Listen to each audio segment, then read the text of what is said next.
Hi friends, today I am giving a lecture on example problem on inference rules, that are rule P and rule T. Okay, in the previous video we are already discussed about what is inference theory, how to derive the conclusion from the given premises using two methods. One is using truth table method and second one is without using truth table method. We are already discussed about 5 example problems on using truth table and one example problem on without using truth table. In the previous video we are please refer that videos. Okay, now in this video we have to solve another example problem on rule P and rule T without using truth table. Okay, show that S is a valid inference for the following premises. The given premises are P conditional negation Q, QRR, negation S conditional P and negation R. Okay. So first of all we have to observe which premise is introduced into the derivation. Okay. So here first I am taking QRR. Okay. That premise is introduced into the derivation by using rule P. So I am taking the first premise. Okay, first step in the derivation. So QRR. This premise is introduced into the derivation by using a rule P. Okay, next, according to the commutative law, so QRR can be written as RRQ. Okay, according to the E3 formula, PRQ logically equivalent to QRP. In the same way, I am writing QRR can be write as RRQ. So here the same premise I am applying, that is the second step. So RRQ. So here this is a rule T we are applying. Rule T applied on which step? That is the first step. And which formula we are using? E3 formula I am using. Okay. Next one. Next I am introducing negation R into the derivation by using rule P. So this is the third step in the derivation. I am taking negation R is introduced into the derivation by using a rule P. Okay. Now here negation R, RRQ. By using these two premises, we have to derive a new formula. That new formula is introduced into the derivation by using a rule T. Okay, here what is the implication rule we are using? Negation R, RRQ. That is rule number I10. So go for I10. Negation P, PRQ implies Q. So in the place of negation P, negation R is there. In the place of PRQ, RRQ is there. Implies we are getting Q. In the place of Q, Q already is there. From that two premises, negation R, RRQ, we are getting Q by using implication rule I10. Okay. From that two premises, we have to combine these two steps 1, 3. Fourth step in the derivation, we are getting Q. We are getting Q by using a rule T applied on which steps? 2 and 3 and I10. Okay, by using 2 and 3 premises, okay, we have to derive a new formula Q by using rule T and I10 step. I10 implication rule. Okay. Next one. Next, which premise we are introduced into the derivation? This premise is introduced into the derivation by using rule P. So this is the fifth step. Fifth step in the derivation. I am introducing P conditional negation Q by using a rule P. Okay.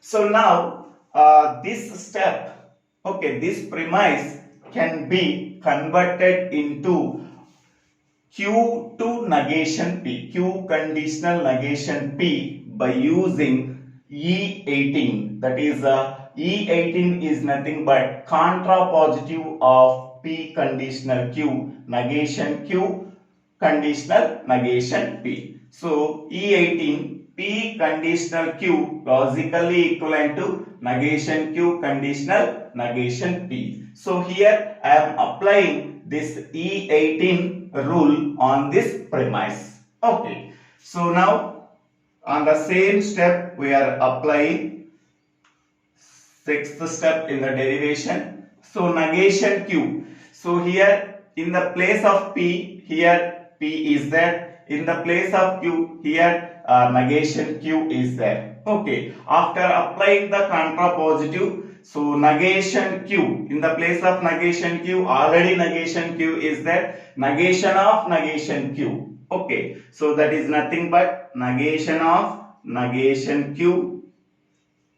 conditional in the place of P. So, negation P is there. Here, negation P we are getting. Okay, according to the rule E18 and E1. So, negation of negation P we are getting P. So, from that one we are getting Q conditional negation P. Okay, so this is rule T applied on which steps? 4 and 5 steps.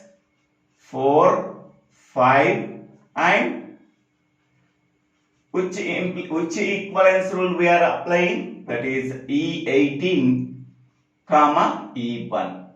E1 means negation of negation P is logically equivalent to P. So negation of negation Q is Q and conditional negation P. Okay. Next one. Next, this premise is introduced into the derivation. Okay, so after sixth step, we can go for seventh step. So seventh step in the derivation. So negation S, conditional P. So this premise is introduced into the derivation by using rule P. In that premise also we are applying contrapositive, that is E18. Okay, so on the same step we are applying contrapositive step, that is E18. After applying them, so it can be written as negation P conditional negation of negation S. Okay, in the place of P, negation S is there. In the place of Q, P is there. After applying contrapositive, P can be treated as negation P. Negation S can be treated as negation of negation S according to this E18 formula. So then what we are getting? So negation P conditional, negation of negation S is nothing but yes. So this is a rule T applied on which step? That is seventh step and E18 and E1.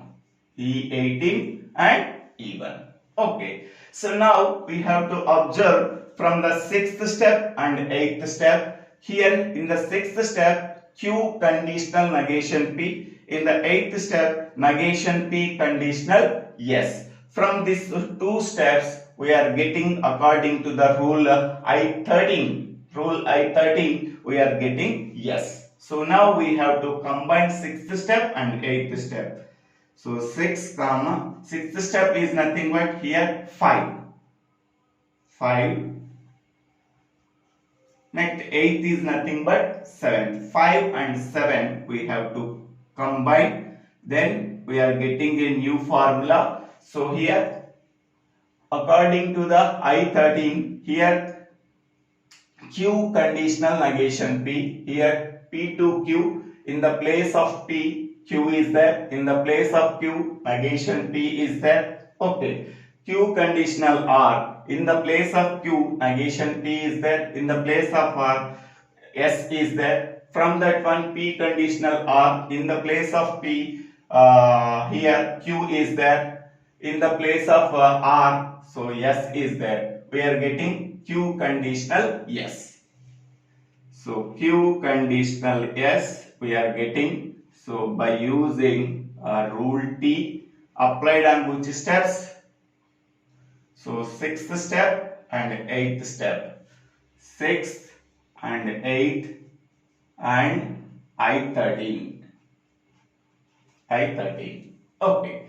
So now here from the fourth step Q is there, and the ninth step Q conditional S is there. According to the I11, P comma P conditional Q implies Q. Here Q conditional S we are getting yes. Now this step 1 comma 3 and 5 comma 7 we have to combine them. 1 comma 3, 5 comma 7 we have to combine them. We get the new step, that is the 10th step. So Q conditional yes we are getting yes. So here rule T applied on which step? That is fourth step and ninth step. 4, 9 and 11. 4, 9 and 11. So finally we are getting yes. So show that S is a valid inference. S is a valid conclusion for the following premises. Therefore, S is a valid inference for the given premises. Okay, so in this way we have to find out the valid conclusion from the given premises by using a rule P and a rule T, where rule P and rule T are called as inference rules. Okay, so for better understanding, I am writing the formulas beside. Whatever the formulas, implication formulas and equivalence formulas we are using, so in this side I am writing. Okay, whenever the implication rule is required, I am explaining that one. So thank you. Please subscribe my channel name. So Divvela Srinivasa Rao. If you like this video, please share this video to your friends and classmates. Thank you.